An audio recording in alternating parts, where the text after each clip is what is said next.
Hi everybody, it's Carolyn here. Welcome to my channel, and today I am coming to you with something a little different, and that is a tutorial post for the Tracy Reed Design Team blog, Tracy's own blog.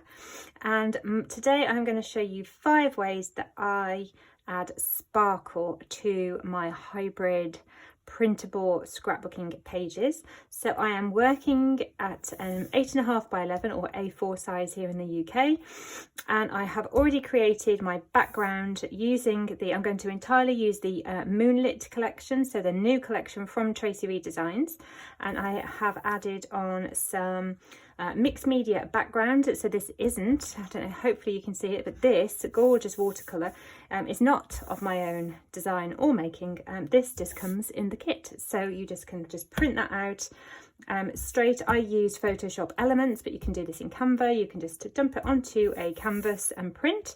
I have also added in some multicoloured stars in a kind of scattering effect, and also some gold sparkle on top of those stars.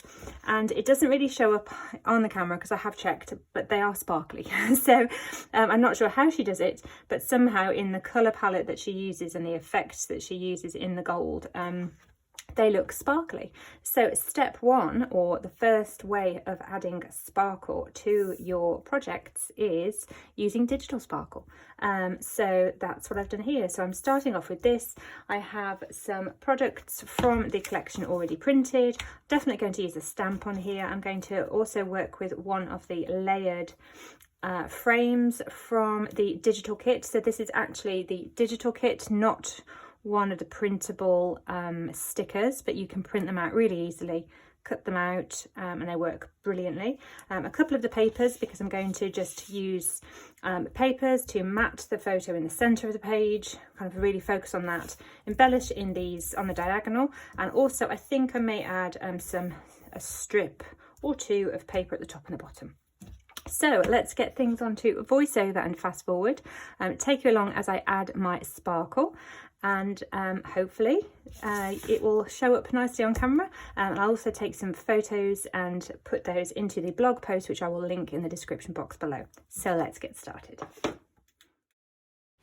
Okay, so step 1 is to add, well, step 2 actually, because I've already added my digital sparkle, is to add in some additional sparkle to that background before I start building my paper layers, and this is done with mist. So I am just lightly flicking the mist in a purple and a raspberry pink onto the background.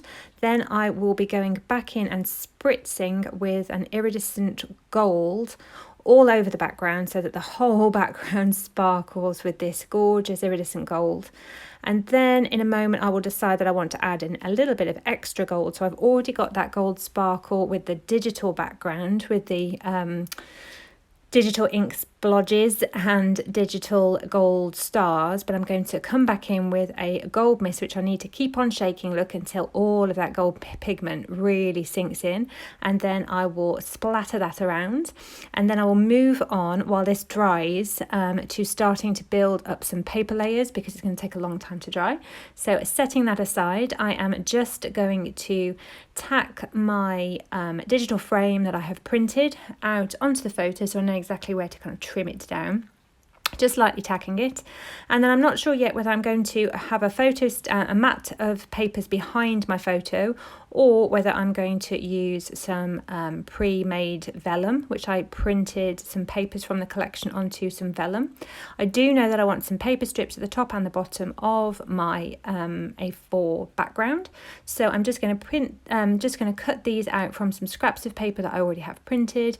I'm deliberately not cutting them straight, because when I do paper frames at the top and the bottom of a page, I do like to have them on a bit of an angle. So just doing this while that sparkle already is dry, that I've sprayed on, is drying, and then I will move on to stage 2 for adding sparkle, and that is with embossing powder. I was lucky enough in my stash to have a star stamp that fit the star mask on this digital mixed media background absolutely perfectly, which was a complete fluke. I did not change the size of this background at all. I just dropped that exactly as it was onto my A4 canvas in Photoshop. You can of course make it bigger and smaller, but it was just a completely lucky coincidence that it fit, this star stamp fit perfectly into those. So what I'm doing is just adding some Versamark, stamping in a few of the stars, and then adding on a holographic embossing powder. So it isn't white, it is actually just holographic. With hindsight, I do wish I had added in maybe a silver or a gold so that it showed up a little bit. There is lots of lovely sparkle there, but it is really subtle. So that's just a little tip. It's subtle sparkle. It doesn't matter because I am adding sparkle in at least 5 ways. On the blog post you will see that there are 5 ways for adding sparkle, but I do add in about 3 bonus additions. So in the end I end up with about 8 ways of adding sparkle. So this one is very subtle, very pretty but very subtle. I'm also only putting the stamp and the embossing powder in a few places because I know that I'm going to be adding quite a lot of die cuts to these areas, so it's a bit pointless for me to put loads and loads of embossing powder and use up loads of ink when I know that I'm going to be covering a lot of these stars up.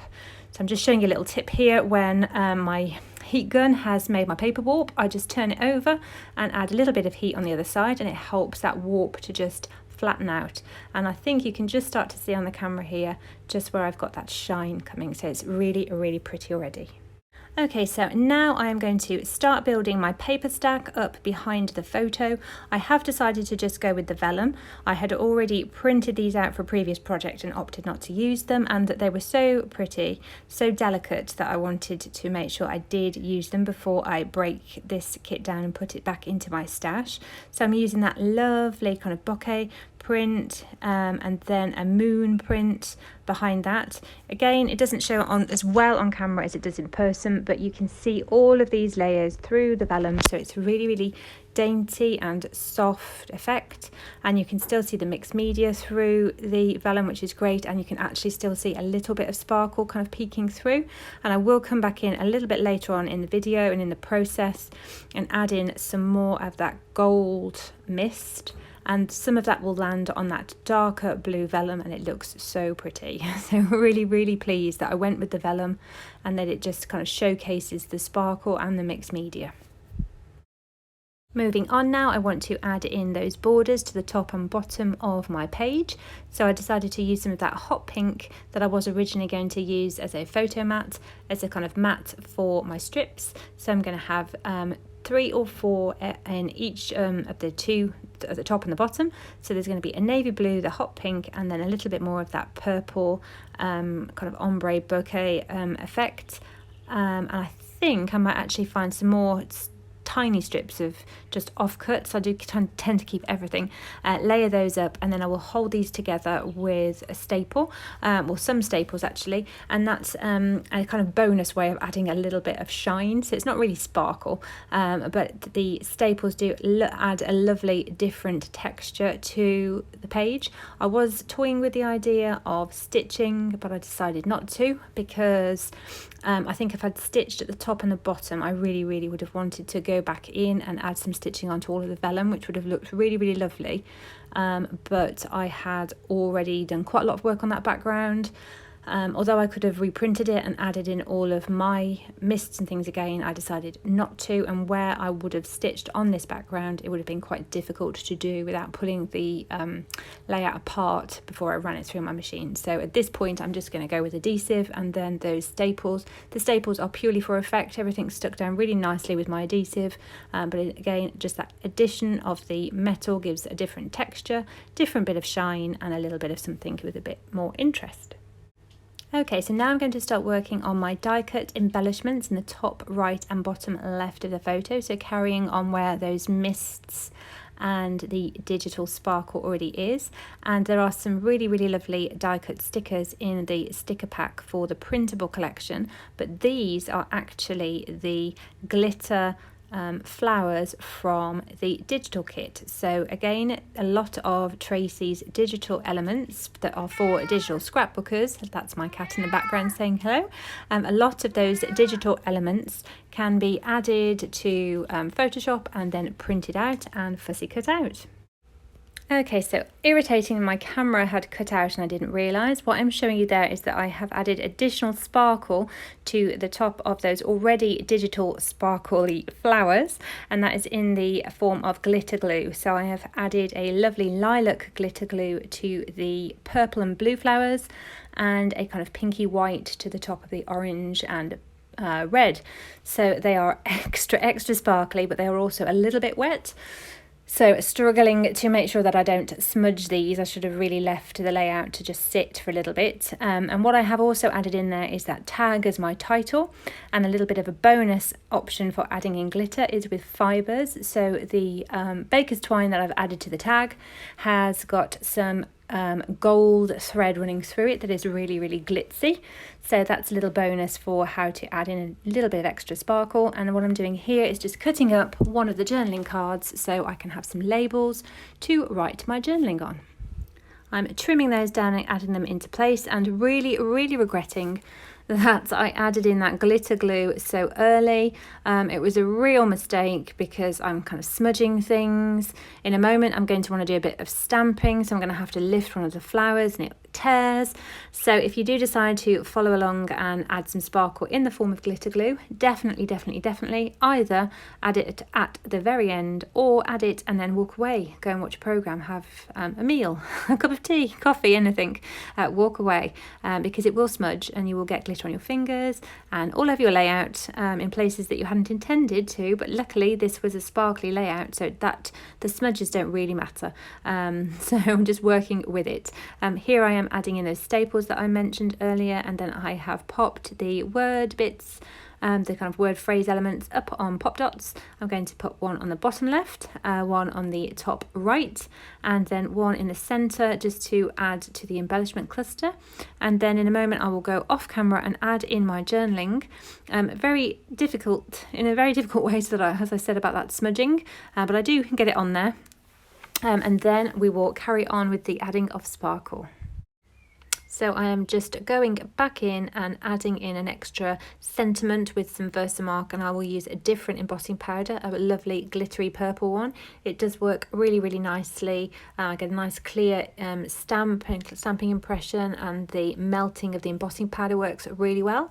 But I do have to take a little bit of care getting this embossing powder onto the page. So sorry about my head in shot there, but I did really need to look over the top of my page just to make sure that I got it all in the right place and not all over the glitter glue. So getting that down, and then I'm going to go off camera, get my sequin mixes pulled out and add in my layer 5 of glitter with some sequins and some Nuvo drops. Okay, and here we have the finished layout. I am going to wait for the gold mist and the Nuvo drops to settle and dry and harden. I absolutely love this layout. I love that I opted to go with the transparency, or sorry, vellum underneath the photo rather than the paper. It really helps. I can still see the watercolor kind of mixed media underneath shining through. There's lots of sparkle all over the page, all over that background layer as well, which I can still see through coming, kind of peeking through, and it's just so pretty, really shiny, really sparkly. It's going to be very difficult for me to not touch this, so I am going to take it away and put it high on top of my craft unit so that I don't touch it. These Nuvo drops, they normally take at least 24 hours to really settle and harden.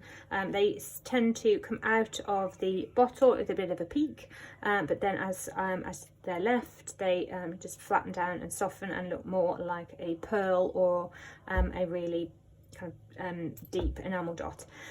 So I really hope I have inspired you to try adding sparkle to your hybrid or printable projects.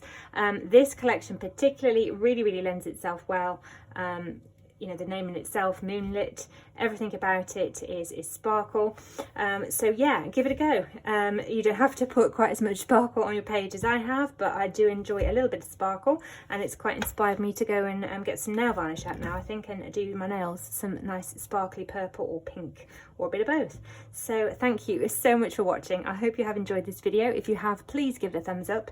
If you don't already, please do subscribe. That would be really, really lovely.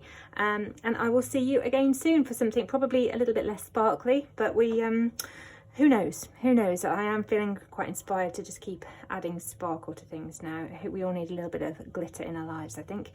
So thank you so much for watching, and take care. Bye now.